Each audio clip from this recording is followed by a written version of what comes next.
morning. Welcome to UUCC, the Unitarian Universalist Church of Canandaigua. We are a group of spiritual freethinkers who gather to celebrate life, build community, and better the world. Wherever you are on your spiritual journey, you are welcome here. I'm Laura Wink, your worship associate for this morning, and the service today will be led by our minister, the Reverend Eileen Casey Campbell. Thank you to everyone on this morning's worship team, including music by Bill Mells and Children's Church for Children 3 and over by someone yet to be named, Pat. Thank you, Pat and Kaya Mells. If this is your first visit, welcome. We invite you to sign the visitor's book in the entryway, and whether it is your first or your 1,000th visit, we are glad that you came.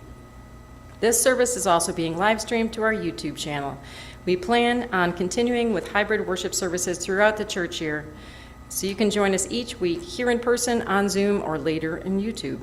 To help us connect better with our friends watching from home, please turn around, face the camera, and give a big wave. At the end of the service, we will invite our friends on Zoom to turn on their cameras and return the wave. We have a few announcements. If you have a joy or sorrow to share, please fill out the card on or near your chair. We invite you to bring them forward and place them in this basket after Bill rings the chimes and begins to play. You can also come forward to drop a pebble in the water if you have a joy or sorrow that you would prefer not to share. Next week is going to be our second Sunday potluck after the service. We invite you to bring a dish to share, but even if you forget, you are welcome to stay. We always have enough for everyone. The Alternatives to Violence Project will be having a mini workshop called Building a Heart-Based Community on Wednesday, March 5th at the Cobblestone Arts Center in Farmington from 5:30 to 8:30. How can we bring ourselves and our communities together? Where can we find commonality? How can we bring curiosity to one another's feelings and needs? The cost is $15. There are scholarships available. Please register at the link on the announcement page in the back or paste it into the chat. Our next big community event is the Earth Day Festival and Easter egg hunt on Saturday, April 19th from 1 to 3:30 right here at UUCC.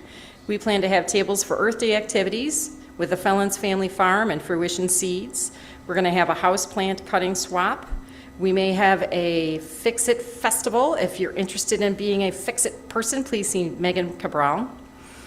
The Easter egg hunt was well attended last year, so we're going to need a lot more eggs and donations of things to go into those eggs. Isabella says, yes, please. See the list posted by the announcements in the back for ideas on ways to volunteer or items to donate. We could use all hands on deck. We are collecting fabric to add squares to our tapestries to represent, sorry, not Eileen, these.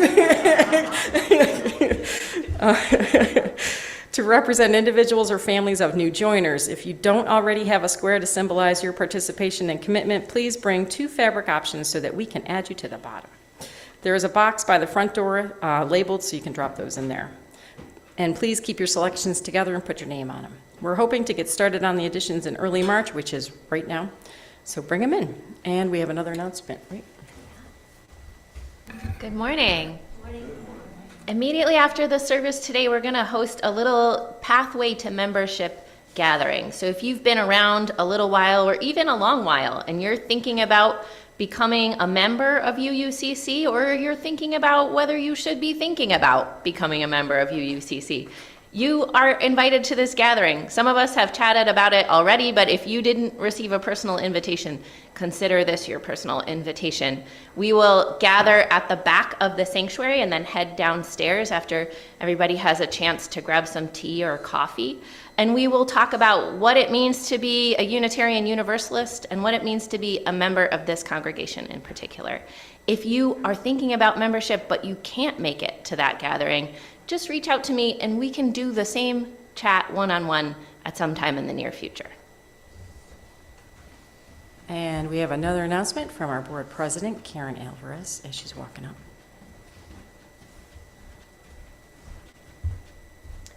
Good morning. I just want to remind everyone that the board will be meeting on Tuesday at 7 o'clock on Zoom. There is a link, I think in the newsletter or probably on the church calendar on the website. If you have something that you would like the board to discuss or share with the board, send me an email and we will get that on the agenda. And I also want to mention that we do have an unexpected void on the board at this point. So if that is something that you might be interested in filling for a short term, it's just a couple of months until we get up for re-election, please reach out to the nominating committee and they'll discuss with you what it entails and we'll work together to see if it's a good fit. Thank you. It's fun. You should join the board. It's a good time. Anyway, any other announcements? It's only once a month. This is really fun. Anyway, and it's on Zoom, and it's at night, and so it's after dinner.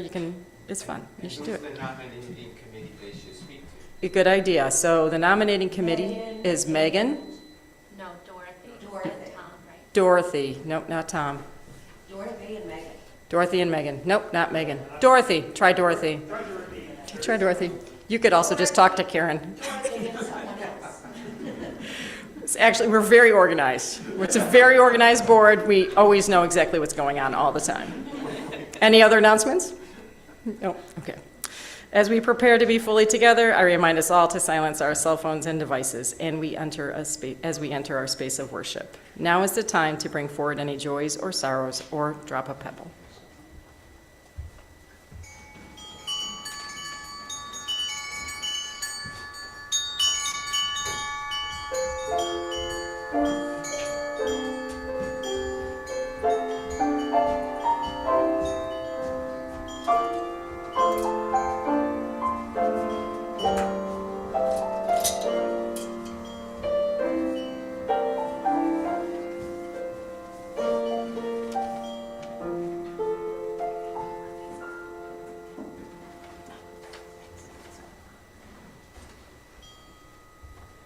Now is the time for chalice lighting, and Isabella is going to help today.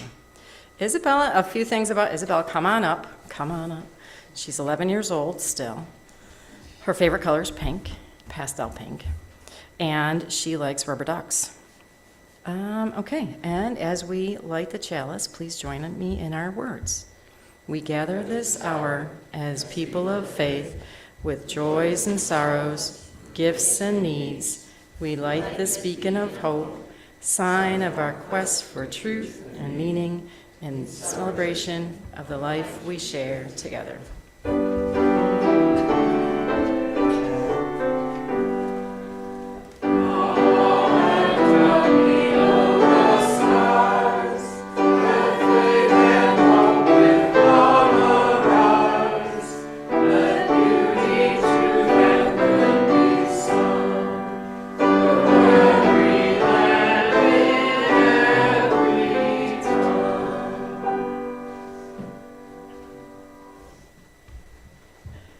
Good morning.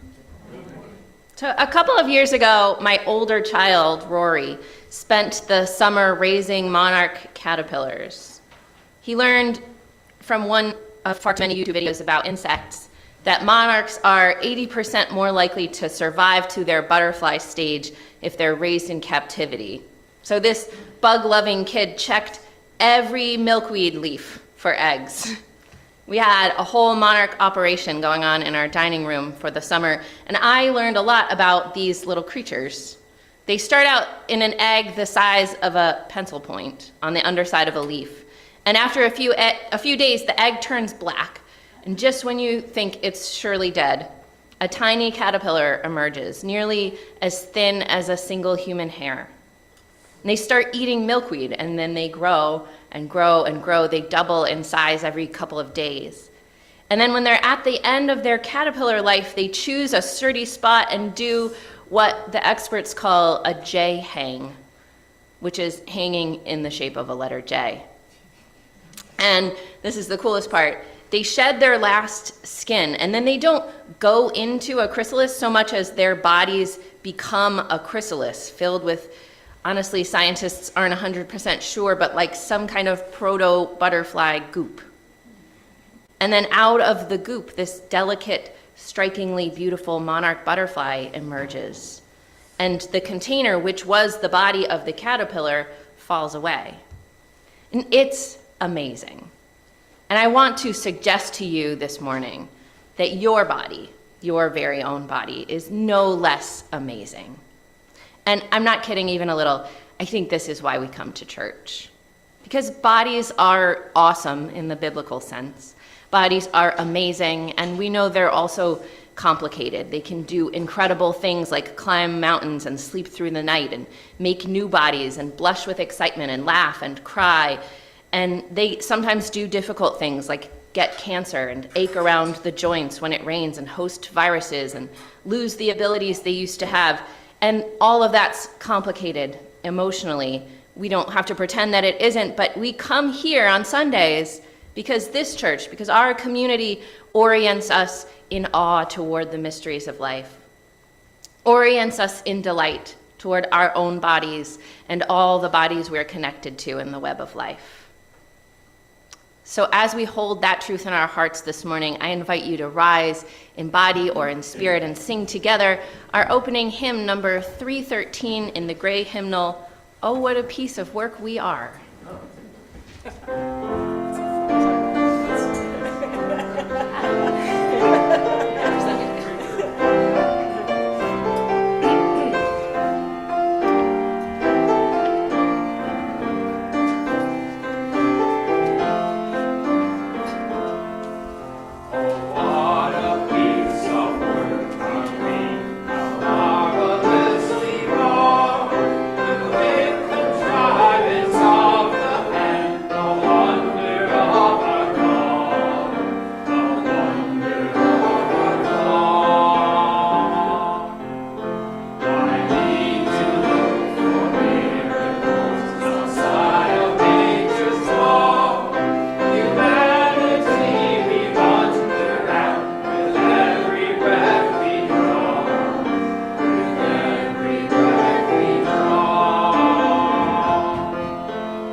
And now it's time for a story.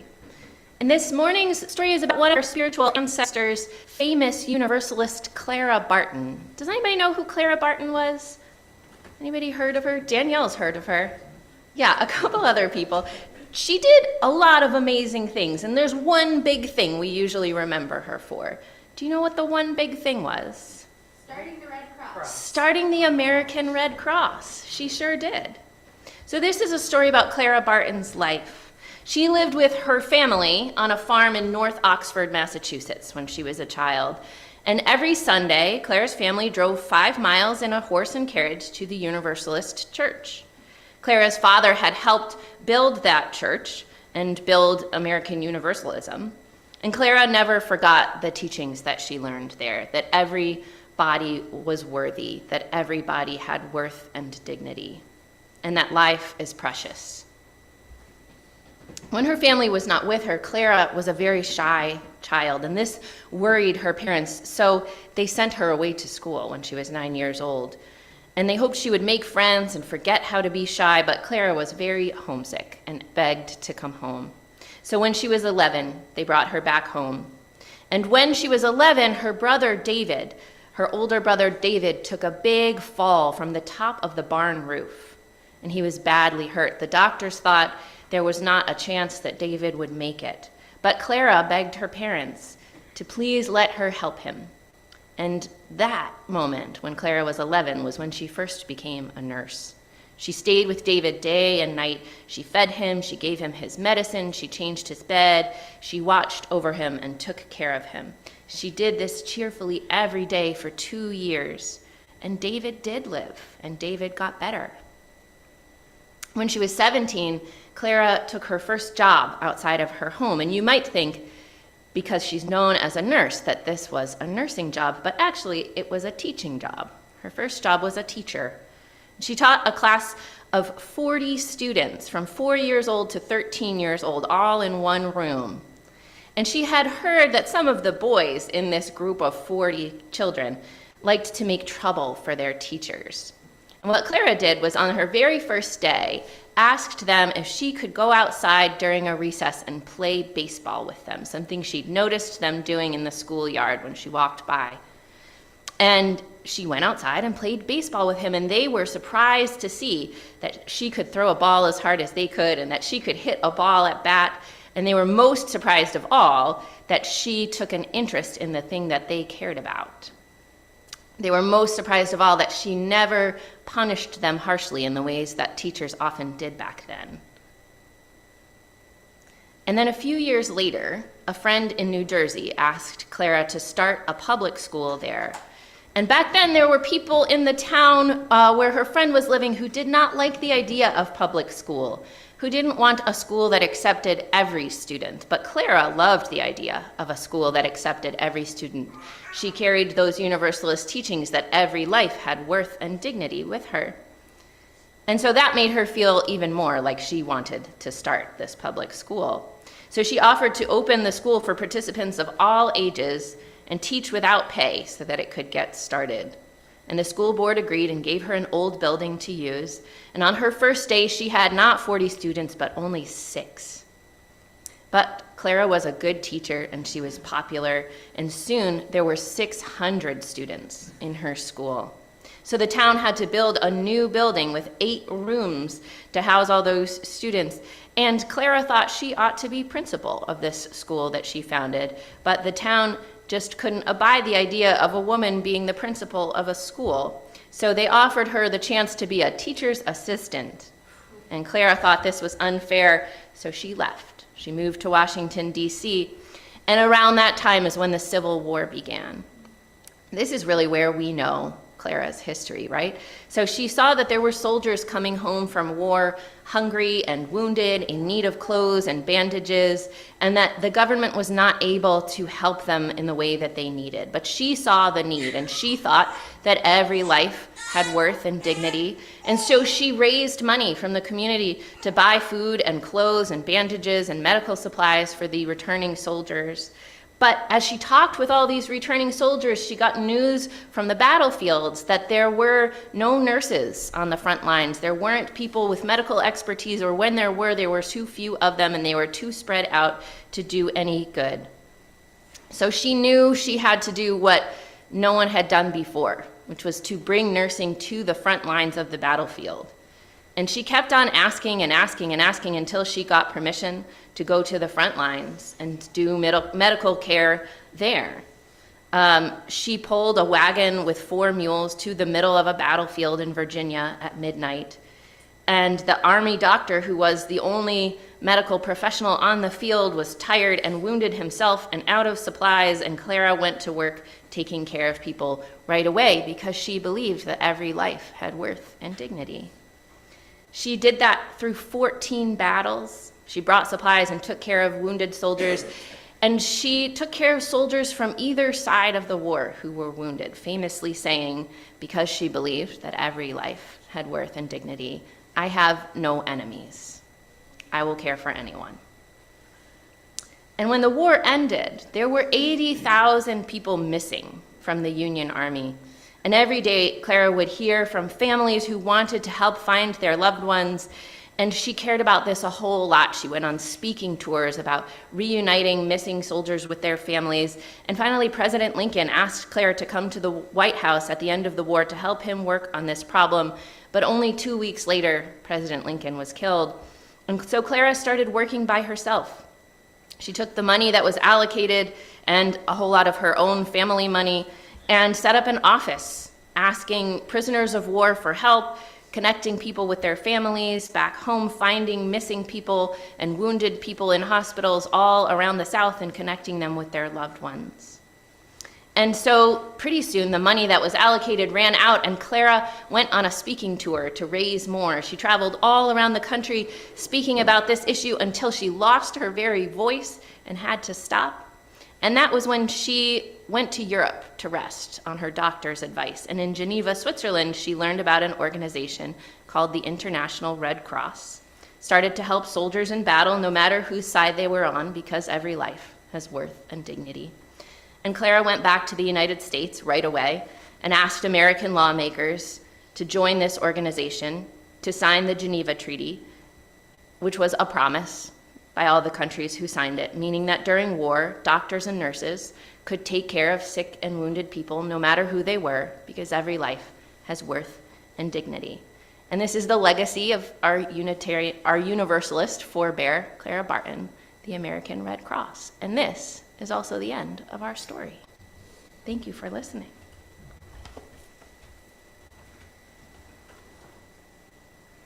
Now is the time in our service to join together in the spiritual practice of generosity. Our gifts of both time and money support our church in its work. Each week, we'd like to spotlight a group or a committee and thank them for their gift of time.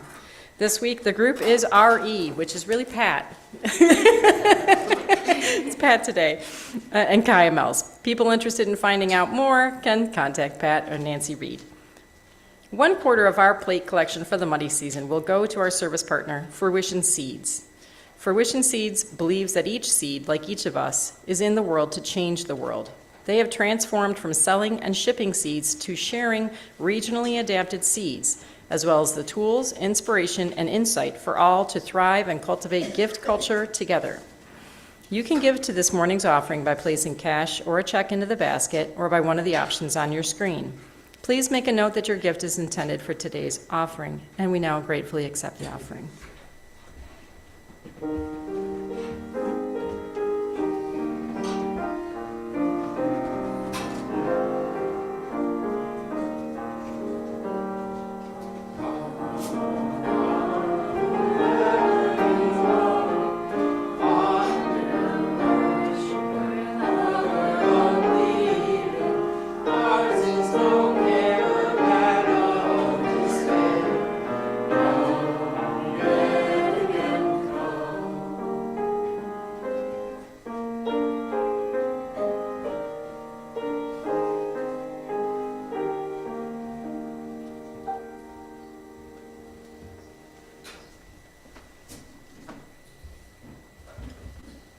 Friends, we are a people who promise to one another that in our joys and in our sorrows, we are not alone. In our celebrations and in our pain, we say to each other, we are with you. And there is much we hold in our hearts this morning. We are with Brandon, who shares his joy that he passed his ski patrol final assessment last Sunday. We are with Jill, as she holds her dad in love as he goes into bypass surgery tomorrow morning. We are with a friend sharing their mother's grief at the loss of her friend. And we celebrate with another friend who is happy to be here after a long absence. These and all the joys and sorrows we hold together in our hearts, we do not hold alone. So as Laura drops one final stone into the water, I ask you to say it with me, that we are with you. We are with you. And now it's time for religious education. If you're heading downstairs for Children's Church and RE, you can follow Pat to the stairs now.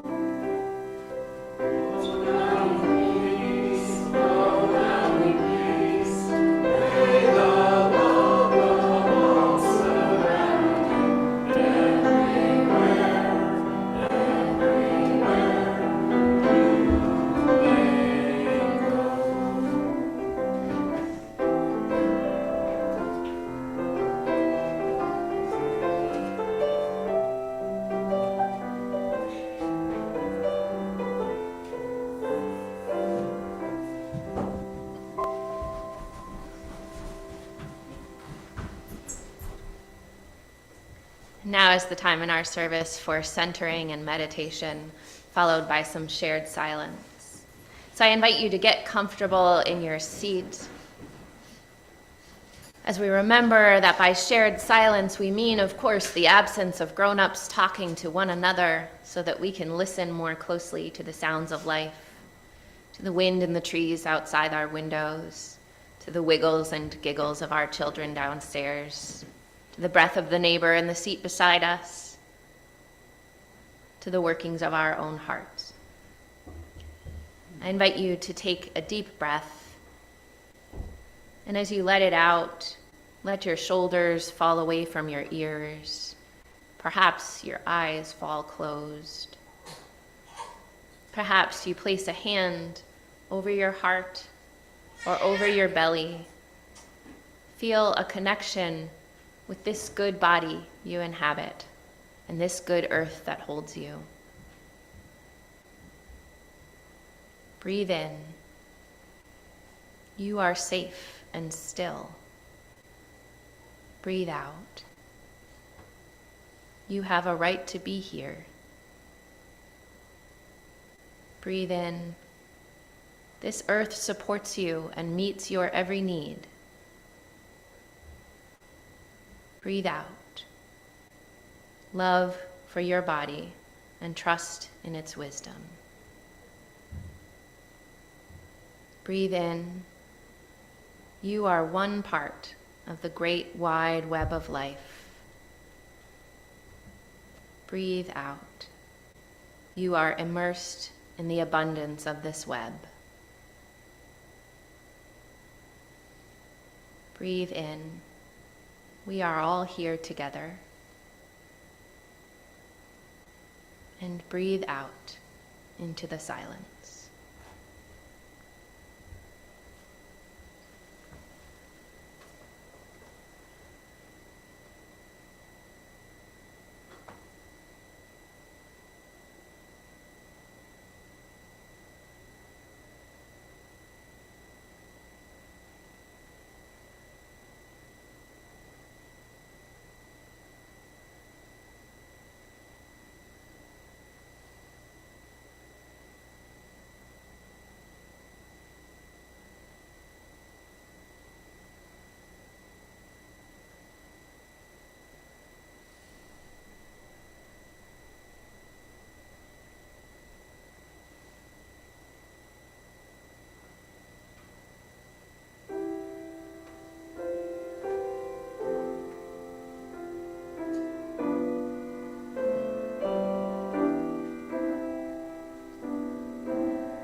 I did a unit of clinical pastoral education, which is like a hospital chaplaincy training when I was in early ministry. And it was a tough time. Not the actual work of chaplaincy. That was hard work, but purposeful and fulfilling in a good way. There were 8 of us student clergy in this learning unit, 6 of whom were white cisgender men with extreme conservative theologies. And the other 2 of us were like these queer, femme, progressive affronts to the theologies that those dudes came there to have reinforced. And this one other colleague, let's call them Kai, was Jewish and non-binary, and their very existence was a threat to the spiritual lives of these men, which, how fragile does your spirituality have to be? But that's a digression. Anyway, they were hostile to Kai. It was bad, like formal complaints of a hostile work environment to hospital HR bad. And let me just say up front, in case you're hoping that this is a story about one of us speaking truth to power and changing this corrupt system for the better, I'm so sorry to let you down in advance. It isn't. We both just got our required hours and then got the hell out. There are no heroes in this story. Every morning, we started the day in the spiritual care office with group centering time, and each chaplain took turns sharing something meaningful, one every day of the week, usually from within their own religious tradition for the rest of the group. And one of the many triggers for the rage of the Dude Bros was a reading that Kai chose to share from Audre Lorde's essay, The Erotic as Power, which if you only hear the title might make you kind of be like, at work? But here's an excerpt. The very word erotic, Audre Lorde writes, comes from the Greek word eros, the personification of love in all its aspects. Born of chaos and personifying creative power and harmony. When I speak of the erotic, then I speak of it as an assertion of life force, of that creative energy empowered, the knowledge and use of which we are now reclaiming in our language, our history, our dancing, our loving, our work, our lives. The bridge which connects the political and the spiritual is formed by the erotic, the sensual, those physical, emotional, psychic expressions of what is deepest and strongest and richest within each of us, being shared. The passions of love in its deepest meanings. Beyond the superficial, the considered phrase, "it feels right to me," acknowledges the strength of the erotic into a true knowledge. For what that means is the first and most powerful guiding light toward any understanding. The sharing of joy, whether physical, emotional, psychic, or intellectual, forms a bridge between the sharers, which can be the basis for understanding much of what is not shared between them, and lessens the threat of our difference. I understood immediately why Kai chose it. And even if we got a little jump scare from the title, that felt like a pretty lovely interfaith reading to start our morning. The men talked about it in the subsequent meeting for around 40 minutes, letting us know how they felt targeted and attacked by this reading. Anyway, remember, there are no heroes in this story. I rolled my eyes through the meeting, went home, complained to Brian, and then moved on with my life. So about a week or so later, we were driving past some cornfields as a family, and I started talking about corn fertilization, like you do. Partly, those of you who know me are like, yeah, I get it. Partly for the edification of the small child in the backseat, but mostly because I think it's remarkable. I talked about how each corn stalk, I'm going to talk about it right now, by the way, trigger warning. Each cornstalk is both male and female. So the male tassels at the top shed pollen, which falls down to the ears below. And each piece of corn silk functions as the female stigma to catch the pollen and carry it down to the ovule to be fertilized and become one kernel of corn. So you see, I said to the toddler who did not care, corn is a self-pollinator. And Brian, who has the driest sense of humor you've ever seen, replied, "How erotic, I feel attacked." Right? So we can laugh at the absurdity of that when it's the spectacular miracle of plant bodies we're responding to in veneration and awe. But why not our own? I mean it with every fiber of my being when I say that your body is as deserving of reverence as a cornstalk or a butterfly. And let me be very clear, not like the human body in a platonic ideal kind of way, but each and every one of our particular bodies, just as they are. The power of that reverence, that connection to our embodied lives, is what Audre Lorde was writing about. It's the driving force behind Clara Barton's work, and indeed universalism altogether. It's what made the bros at Albany Medical Center feel so attacked.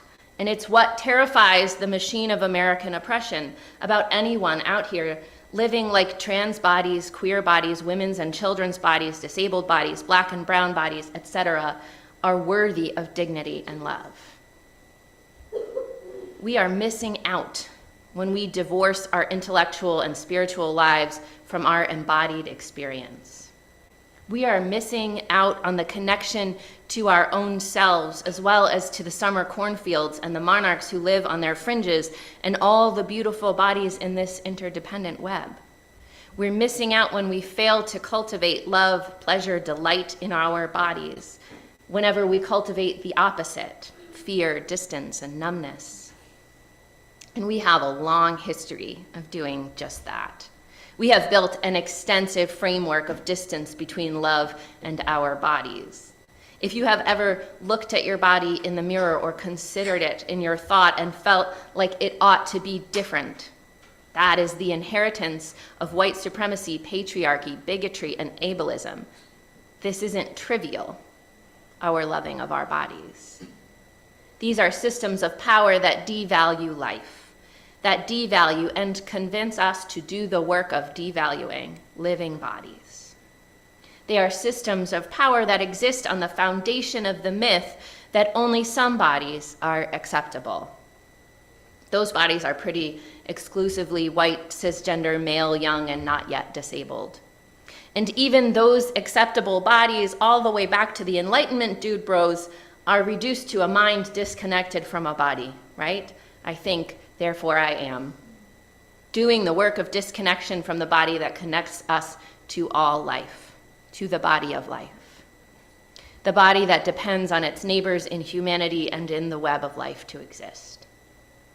We have been recruited to do the work of devaluing our own bodies on behalf of systems of power that would use and abuse them for centuries. Because if every body is worthy and good, how could we enslave one? How could we colonize one? How could we refuse one healthcare and safe housing and education? We have been recruited to do the work of devaluing our own bodies on behalf of systems of power. And churches, I'm sorry to say, have been eager to join that work. We have our own spiritual ancestors, Clara Barton aside, but our own spiritual ancestors, the Puritans, to thank for the anti-pleasure sensibility that even the word erotic is an attack. We have them to thank for modern purity culture, a movement that objectifies women and queer people and seeks to control their behavior for the benefit of straight male power. And next up, 19th century Christian Americans also get credit with the advent of diet culture. Folks like Presbyterian minister Sylvester Graham of the Graham Cracker and Seventh-day Adventist leader John Kellogg, yes, like the cereal, they and a whole movement of white American Protestants behind them advocated a narrowly restricted and bland diet to discourage people from meeting their body's need for pleasure in really all the ways. And then sliding into the 20th century, the moral purity early diet culture assigned to food restriction extended to the moral purity mindset of the growing movement of eugenics. Unsurprisingly, the belief that some bodies aren't good and some are has always been a convenient bridge between dieting, racism, sexism, ableism, and homophobia. And all those isms are and have always been eugenicist. The idea that bodies need to be controlled and restricted, that pleasure is wrong, that bodily intuition is not to be trusted, that is the foundation for all of these intersecting oppressions. And they have always intersected here. White supremacy, homophobia, anti-transness, ableism, anti-fatness, these have always been pieces of one eugenicist position, that some bodies don't matter, that some bodies shouldn't exist. The antithesis of what Clara Barton knew, that every body has worth and dignity. We have been recruited to do the work of eugenics, of devaluing bodies, but we can refuse to do it. We can begin to opt out of that work by choosing to love our own bodies, to invest in our embodied joy, to refuse to shy away from pleasure and delight. And I was also raised in this restrictive framework, so I know that's not just a switch we can flip, right? So maybe we start with this. Bodies are morally neutral. The size and shape of our bodies, their skin color, their sexuality, their sex or gender, their abilities or health, they are morally neutral. There is no right-sized body, no health status that's morally superior to another, no right age, no race better than another. So maybe the road to loving our bodies is beginning with neutrality. Just without judgment, we tell ourselves, this is my body, I am embodied, I am. And if that seems impossible, we sit with that for a while, right? But if it starts to feel possible, then maybe we can start to find gratitude and joy in other bodies, in the monarchs, in the summer tall fields of corn, in the neighbors we care for. Those bodies are amazing, wondrous, worthy of our reverence, and woven together in a web with ours. The corn reaches for the blue August sky outside our back door because our farmer neighbor planted it there. And they planted it for our bellies and also the bellies of the sheep and cows a little further down the road. The milkweed that delights in growing on the edges of that field is both food and home for the monarch butterflies. And wasps as well, who also take joy in the milkweed and destroy the eggs of insects who would damage its corn neighbors. You see how we depend on one another. We are interdependent. Therefore, we are. Our bodies only exist in relationship to every other body in this web. How could we do anything but celebrate them, sanctify them? One of the ways that American Christianity has historically done the work of devaluing bodies is through a pretty awful misreading of Genesis chapter 2. Maybe you grew up with this awful misreading of it. You know, where Adam and Eve eat some fruit, and forever after, humans and the whole of earthly creation are irredeemably bad and broken, right? We call it the fall. And it's only possible to misinterpret this chapter so terribly if you failed to read the one other chapter that comes before it. Because Genesis 1 is a litany of creation where each verse ends with divine proclamation of its goodness. These are two separate creation myths, chapter 1 and chapter 2 of Genesis. And chapter 1 is a retelling of the Babylonian creation myth, wherein this demigod character pulls apart a sea goddess to form the earth and sky, filling each with creatures made from the blood of an enemy. All bodies in that worldview are made of violence, are made of literally bad blood. But the Jewish writers who were enslaved by the Babylonian Empire retold that myth with the words of their God echoing on repeat after each act of creation. It is good. It is good. It is good. It is good. Power cannot see goodness where it longs for order. The power of empire could never abide the love for the goodness of life, because that love undermines its control. And yet people under the thumbs of empires across the ages have looked at the web of life and sung the refrain over and over and over, it is good, it is good, it is good. We have been recruited to do the work of devaluing these good bodies. And friends, it is high time we went on strike. These bodies are good. The birds and the bees and the plants and the butterflies and each of us, every single one, all of us together, which is, of course, the only way that we are. May it be so, and amen.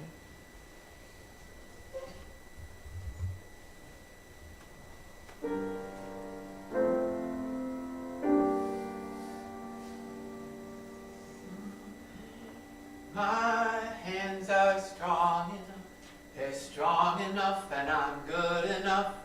My hands are strong enough to give love. My arms are long enough.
I want to offer as a benediction these words from the poet Hafez. I rarely let word no escape from my mouth, because it is plain to my soul that the divine has shouted yes, yes, yes to every luminous movement in existence. Amen. Would you rise in body or in spirit to sing together our closing hymn, number 1024 in the Teal hymnal? When the Spirit says do.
If you're joining us on Zoom, now is the time to turn your camera on if you would like to wave goodbye. Please join me in our words for extinguishing the chalice. We extinguish this flame, but not the light of truth, the warmth of community, or the fire of commitment. These we carry in our hearts until we are together again.